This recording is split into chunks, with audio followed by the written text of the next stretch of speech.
नमस्कार, स्वागत है आपका देश के नंबर 1 बिजनेस चैनल जी बिजनेस में। मैं हूं दीपक डोभाल। वक्त हो चला है बुलेटिन का। अगले आधे घंटे में 40 खबरें दिखाएंगे आपको, कोरोना से जुड़ी हुई, देश और दुनिया से जुड़ी हुई और मार्केट और बाजार के अपडेट्स भी फटाफट अंदाज में। शुरू करते हैं आज का बुलेटिन।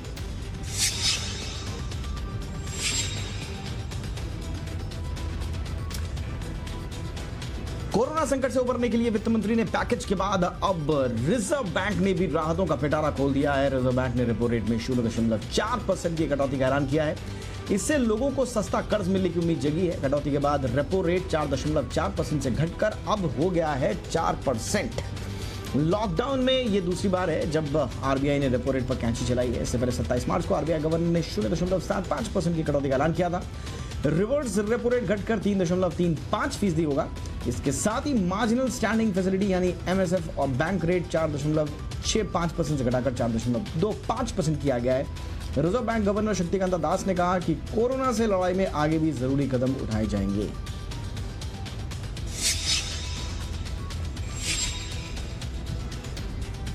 मार्च में रिजर्व बैंक ने 3 महीने मार्च, अप्रैल और मई के लिए सभी टर्म लोन पर ईएमआई छूट का ऐलान भी किया था। अब इसे 3 महीने के लिए और बढ़ा दिया गया है, यानी कोरोना संकट की इस घड़ी में ग्राहकों को कुल 6 महीने तक ईएमआई नहीं चुकानी होगी। ये विकल्प है। ईएमआई नहीं चुकाने से ग्राहक के क्रेडिट स्कोर पर भी कोई बुरा असर नहीं पड़ेगा, यानी बैंक इसे डिफॉल्ट की तरह नहीं मान सकेंगे।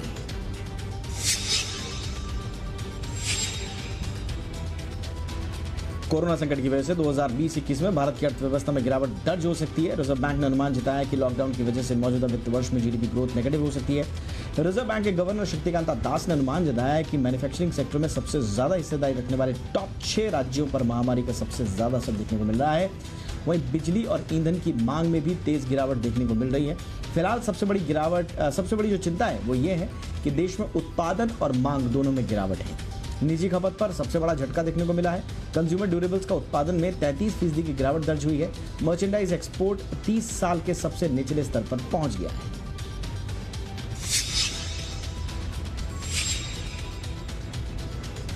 कोरोना संकट से उपजे आर्थिक हालातों पर मोदी सरकार को घेरने के लिए विपक्षी दल एकजुट हुए। कांग्रेस अध्यक्ष सोनिया गांधी की अध्यक्षता में वीडियो कॉन्फ्रेंसिंग के जरिए आज विपक्षी दलों की बैठक हुई। बैठक में विपक्षी दलों ने केंद्र सरकार से तुरंत अम्फान चक्रवाती तूफान को राष्ट्रीय आपदा घोषित करने का आग्रह किया और प्रभावित राज्यों को इस आपदा के प्रभाव से निपटने में मदद की मांग की। चक्रवाती तूफान को लेकर विपक्षी दलों ने कहा कि इस समय राहत और पुनर्वास सबसे प्रमुख प्राथमिकता होनी चाहिए। इस बैठक में 22 विपक्षी दलों ने हिस्सा लिया। हालांकि सपा और बसपा ने बैठक से दूरी बनाए रखी।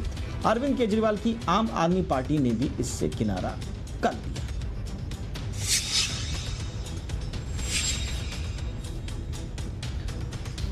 उत्तर प्रदेश के बस विवाद का मामला अभी पूरी तरह से ठंडा भी नहीं हुआ था कि राजस्थान की कांग्रेस सरकार ने उत्तर प्रदेश सरकार को 36 लाख रुपए का बिल भेजकर नया विवाद खड़ा कर दिया है। ये बिल कोटा से यूपी लाए गए बच्चों के लिए 70 बसें उपलब्ध करवाने को लेकर भेजा गया है। बीजेपी ने आरोप लगाया कि कोटा में फंसे उत्तर प्रदेश के बच्चों को घर भेजने के लिए राजस्थान सरकार ने 19 लाख रुपए लिए थे और अब 36 लाख रुपए का अतिरिक्त बिल भेजा है। भारतीय जनता पार्टी के प्रवक्ता संबित पात्रा ने आरोप लगाया कि 19 लाख रुपए के चेक और बिल की तस्वीरें ट्विटर पर शेयर करते हुए उन्होंने ये आरोप लगाए हैं।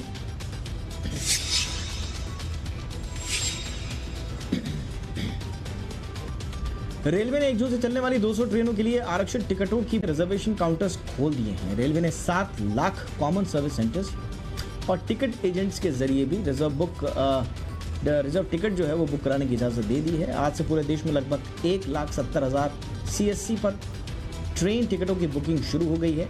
ये सुविधा दूर दराज के स्थानों पर उपलब्ध रहेगी जहां कंप्यूटर और इंटरनेट की उपलब्धता कम है।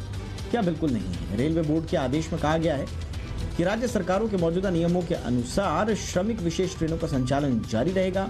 जोनल रेलवे को सोशल डिस्टेंसिंग के दिशा निर्देशों का पालन सुनिश्चित करने के लिए और साफ सफाई बनाए रखने के लिए दिशा निर्देश दिए गए हैं। जल्द ही और ट्रेनों के शुरू होने की घोषणा भी की जाएगी।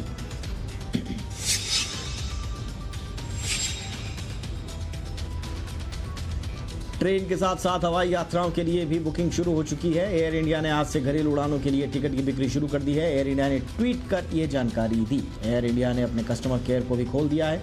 एयर इंडिया के अलावा दूसरी एयरलाइंस इंडिगो, स्पाइस जेट ने भी टिकटों की बुकिंग शुरू कर दी है।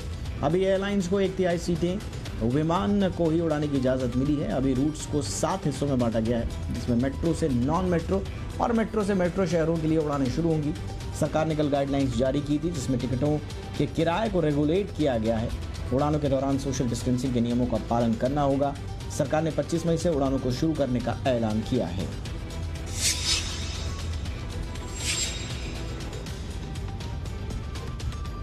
केंद्रीय स्वास्थ्य मंत्री डॉक्टर हर्षवर्धन ने आज से विश्व स्वास्थ्य संगठन के कार्यकारी अध्यक्ष का पदभार संभाल लिया। उन्होंने WHO की एक बैठक भी ली जिसमें कोरोना संकट के ताजा हालातों पर चर्चा की गई। ये जिम्मेदारी भारत को 1 साल के लिए मिली है। इस कार्यकारी बोर्ड में 34 सदस्य होंगे जो तकनीकी रूप से स्वास्थ्य के क्षेत्र से होंगे। WHO की बैठक बोर्ड साल में कम से कम 2 बार होती है और मुख्य बैठक जनवरी में आमतौर पर होती है। विश्व स्वास्थ्य संगठन के एग्जीक्यूटिव बोर्ड के चेयरमैन का पद कई देशों के अलग अलग ग्रुप्स में 1-1 साल के हिसाब से दिया जाता है। WHO की बैठक में भारत की तरफ से नामित किए गए डॉक्टर हर्षवर्धन को नियुक्त करने का प्रस्ताव पर 194 देशों ने हस्ताक्षर किया था।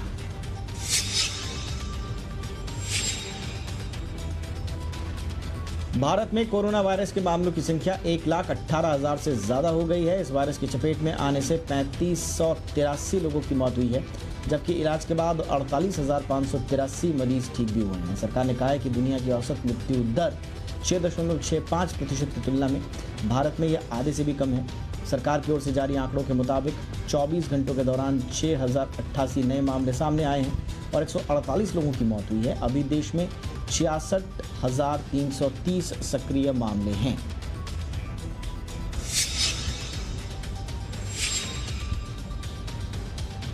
महाराष्ट्र में कोरोना की रफ्तार देश में सबसे ज्यादा है, लेकिन राज्य सरकार का दावा है कि उनकी तुलना अगर यूरोपीय देशों से करें तो यहां पर मृत्यु दर काफी कम है। कोरोना यूके और इटली में मृत्यु दर 14.2% है, जर्मनी में 4.5% है। महाराष्ट्र में ये मृत्यु दर जो है वो लगभग 3.5% है। महाराष्ट्र के मुख्यमंत्री उद्धव ठाकरे ने दावा किया कि महाराष्ट्र में मृत्यु दर और घटेगी। महाराष्ट्र सरकार के मुताबिक 2 अप्रैल तक कोरोना संक्रमण के मरीजों की डबलिंग रेट सिर्फ 3 दिन था, जो अब बढ़कर 11 दिन हो गया है।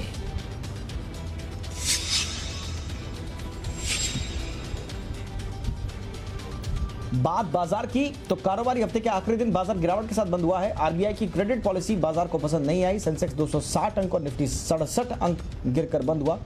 आज एनबीएफसी बैंकिंग शेयरों में सबसे ज्यादा गिरावट देखने को मिली। हालांकि ऑटो, आईटी, मीडिया और फार्मा शेयरों ने बाजार को सहारा दिया। आज के कारोबार में बैंक निफ्टी 2.2% टूटकर बंद हुआ। इसके अलावा मेटल में भी भारी कमजोरी देखने को मिली। निफ्टी का मेटल इंडेक्स 1.8% नीचे बंद हुआ। छोटे मझोले शेयरों से भी बाजार को सहारा नहीं मिला।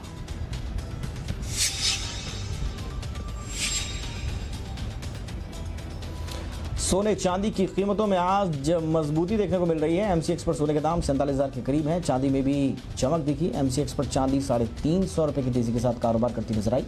अमेरिका और चीन में तनाव बढ़ने के कारण सोने की कीमतों को सहारा मिला है। इसके अलावा ग्लोबल इकोनॉमी में रिकवरी को लेकर चिंता भी सोने को सहारा दे रही है।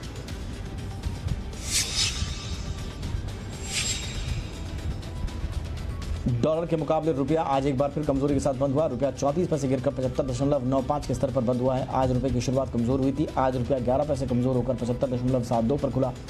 कल रुपया 75.61 पर बंद हुआ। इक्विटी मार्केट में कमजोरी की वजह से रुपए में सुस्ती रही। आज कारोबार के दौरान रुपए ने 75.71 का हाई लगाया था। आज का सबसे निचला स्तर 75.95 रहा।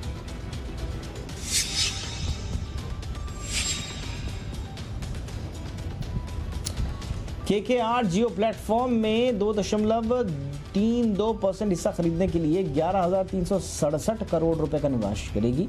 यह रिलायंस प्लेटफॉर्म में पिछले 1 महीने में हुआ 5वां बड़ा निवेश है। इस निवेश के लिए जियो प्लेटफॉर्म का इक्विटी वैल्यूएशन 4.91 लाख करोड़ रुपए और एंटरप्राइज वैल्यूएशन 5.16 लाख करोड़ रुपए किया गया है। ये KKR का एशिया में किया जाने वाला सबसे बड़ा निवेश होगा। इस निवेश के जरिए KKR जियो प्लेटफॉर्म में 2.32 इक्विटी हिस्सेदारी हासिल करेगी। पिछले 1 महीने के दौरान Facebook, silver lake, Vista, general Atlantic और KKR जैसे अहम टेक्नोलॉजी निवेशकों ने जियो प्लेटफॉर्म में कुल 78,562 करोड़ रुपए का निवेश का ऐलान किया है। ये सारे सौदे 31 मार्च 2021 तक कंपनी को कर्ज मुक्त बनाने की योजना का हिस्सा है।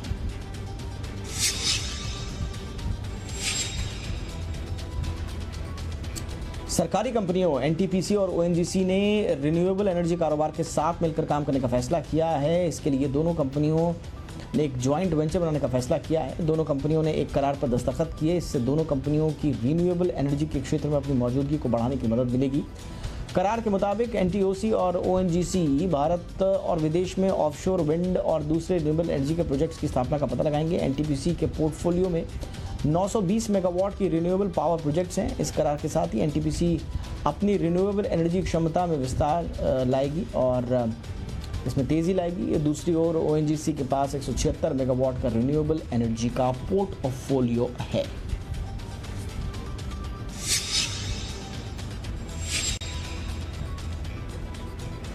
कोरोना संकट को देखते हुए महिंद्रा एंड महिंद्रा की सब्सिडियरी महिंद्रा रिन्यूएबल का हिस्सा बिक्री की डील अटक गई है। महिंद्रा रिन्यूएबल अपनी सब्सिडियरी नियो सोलरेन प्राइवेट लिमिटेड यानी एनएसपीएल को सीएलपी इंडिया को बेचना चाहती थी, लेकिन अब ये डील कोरोना संकट की वजह से अगस्त 2020 तक अटक गई है। ये डील 31 मई तक पूरी होनी थी, लेकिन कोरोना संकट की वजह से डील की प्रक्रिया पूरी नहीं हो सकी।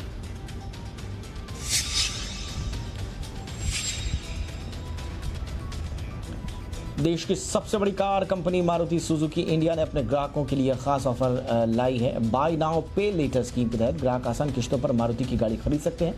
मारुति ने इसके लिए चोलामंडलम इन्वेस्टमेंट एंड फाइनेंस के साथ पार्टनरशिप की है। इस पार्टनरशिप का मकसद रिटेल बायर्स को आसान किस्तों पर लोन मुहैया कराना है।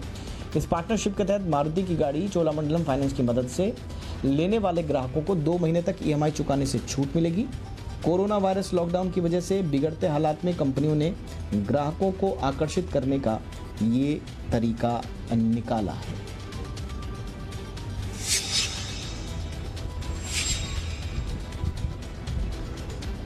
कोरोना संकट के बीच रेस्टोरेंट मालिकों ने फूड एंड बेवरेज इंडस्ट्री के लिए राहत की मांग की है। आज नेशनल रेस्टोरेंट एसोसिएशन के नुमाइंदों ने वित्त मंत्री Nirmala Sitharaman, economic affairs secretary और रेवेन्यू सेक्रेटरी के साथ मुलाकात की। एसोसिएशन ने इंडस्ट्री के लिए पॉलिसी और लिक्विडिटी सपोर्ट की मांग की। ईएसआईसी के जरिए निचले स्तर के कर्मचारियों के लिए मदद की अपील की। एसोसिएशन ने मांग की कि 6 महीने के मोरेटोरियम के साथ वर्किंग कैपिटल सपोर्ट मिले। इंडस्ट्री ने कहा कि जो इनपुट टैक्स क्रेडिट क्लेम करे उनके लिए 5% जीएसटी हो और जो क्लेम न करे उनके लिए 2% जीएसटी किया जाए।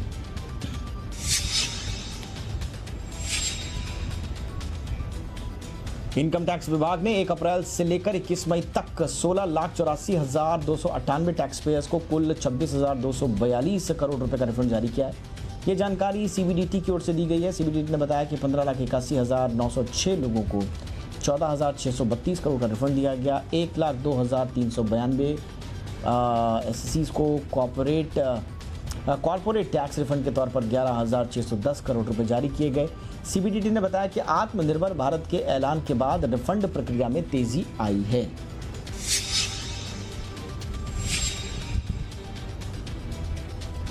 कोरोना संकट की वजह से बैंकों पर बुरा असर पड़ने की आशंका है। इंडिया रेटिंग के मुताबिक वित्त वर्ष 2021 में बैंकों में करीब 5.5 लाख करोड़ रुपए के नए एनपीए का अनुमान है। सबसे ज्यादा स्लीपेज कॉर्पोरेट सेक्टर में देखने को मिल रहा है। इंडिया रेटिंग के मुताबिक कुल बैंक क्रेडिट का कॉर्पोरेट स्ट्रेस 3.8% से बढ़कर 6.6% तक जाने का अनुमान है। कॉर्पोरेट बुक से 3.4 लाख करोड़ के नए एनपीए बनने का अनुमान है, जबकि रिटेल, एग्री और एमएसएमईज में करीब 2.1 लाख करोड़ के एनपीए का अनुमान है। लॉकडाउन के चलते कंपनियों और ग्राहकों की रीपेमेंट में भी दिक्कतें आ सकती हैं।